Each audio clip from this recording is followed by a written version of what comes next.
Allah kuma ya haɗa kan al'ummar musulmi ya mana maganin dukkan kuncin rayuwa da ake fama da shi bi haqqi Fatimata wa abiha wa ba'liha wa baniha wa sirril musawda'i fiha wa sallallahu ala Muhammadin wa alihi at-tahirin.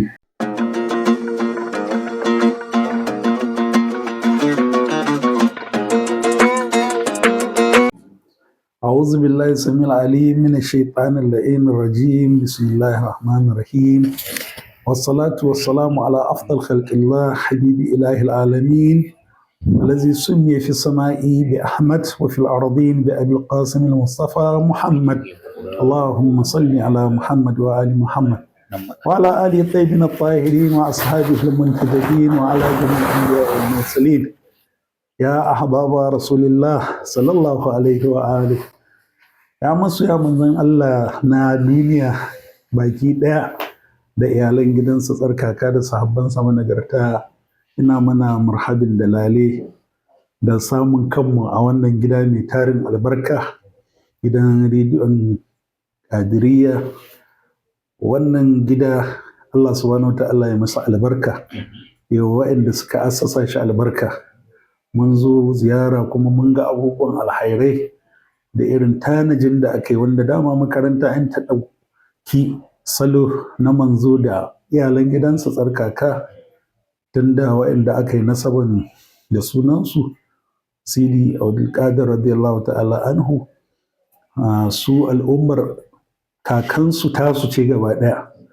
To wannan tsari da muka gani wanda ya ƙunshi dukkan makarantu na musulunci, wanda musulunci yana da makaranta mai faɗi, kuma faɗin makarantun musulunci bunƙasa ce, ɗaukaka ne, amma mal asafu shadid wasu masu ƙananan ƙwaƙwale waɗanda suke son su mai da musuluncin aljihunsu, su taskace dukkan fahimtocin da Allah subhanahu wata'ala ya tanada a musulunci, wanda manzo sallallahu alaihi wa sallam ya ce a hadisi mashhuri, ikhtilafu ummati rahma, saɓanin ma al'ummata akwai rahama a ciki.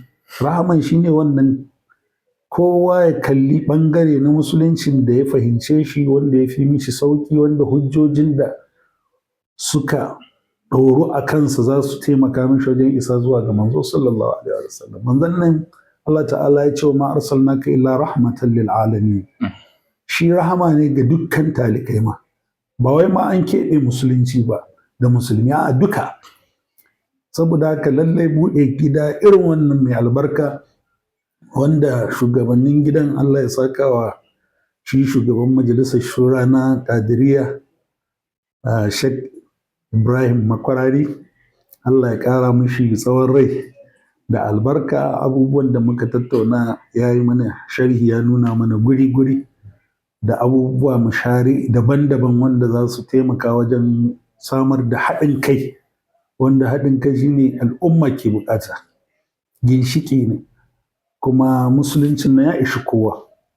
Iskar talak ne, 'ya'yan manzo sun kiraye kowa da kowa, su suna son nema mutum ya ɗabbaka musuluncin a aikace, kamar ɗaya daga cikin imaman ahlul bait Imam Sadi yake cewa kunu du'atan lana bi ghairi alsinatikum, ku zama masu kira zuwa ga gare mu, wato zuwa ga musuluncin nan na kakanmu, ba ma sai kun yi magana ba.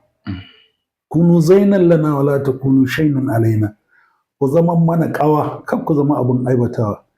Ya zama nan mutum da za a jingina shi zuwa ga musulunci, kyawawan ɗabi'unsu ta kirayi waninsa ma zuwa ga musulunci. Amma abin da ke faruwa a yau, musamman a kafafen sadarwa na zamani, musamman ga 'yan uwanmu da ake cewa malanta da malamai, banda zage-zage da ɓatanci a baje shi a idan duniya, wannan abin takaici ne. Inda za a koma asalin koyarwar musulunci za a ga ba haka bane. Manzo sallallahu alaihi wa sallam ya koyar da salo, Qur'ani ya yi bayanin ya kamata a isar da salo kan saƙon ma'aiki sallallahu alaihi wa sallam.